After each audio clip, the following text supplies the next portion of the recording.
खोपोली शेळपाठा इथं टँकर उलटलेला आहे आणि अपघात झालेला आहे।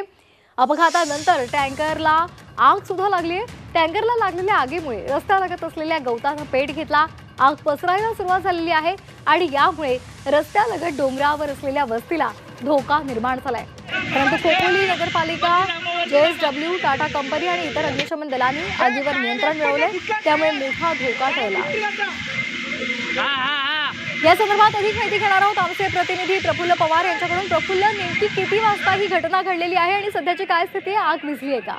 साधारण 6:15 वाजण्याच्या सुमारास टँकर उलटला आणि हा अपघात झालेला आहे। मात्र ही आग अद्यापही विझवलेली नाही। 3 फायर टेंडर इथं मागवण्यात आलेले आहेत। खोपोली नगरपालिका असेल, JSW कंपनी आणि टाटा स्टील यांचे 3ही फायर बंब ही आग विझवण्याचं काम करत आहेत। त्यांच्या मदतीला, अपघातग्रस्तांच्या मदतीसाठी जी टीम आहे ती टीम सुद्धा सातत्याने इथं काम करते। मात्र महत्वाची गोष्ट अशी आहे की या टँकरला आग लागल्यानंतर आजूबाजूच्या गवतानं पेट घेतला आणि हे गवत जळत जवळच्या वस्तीवर चाललं होतं।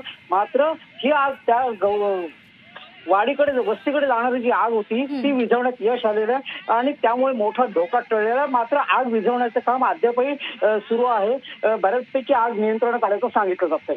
अगदी धन्यवाद आपण दिलेल्या या सविस्तर माहितीसाठी। तर आपण ही दृश्य पाहतोय झी24 तासवर। अपघात झाला आणि त्यानंतर टँकर उलटला, त्याने पेट घेतला आणि तिथल्या गवतालाही आग लागली आणि ती पसरली। यावर नियंत्रण मिळवण्याचं काम सध्या सुरू आहे।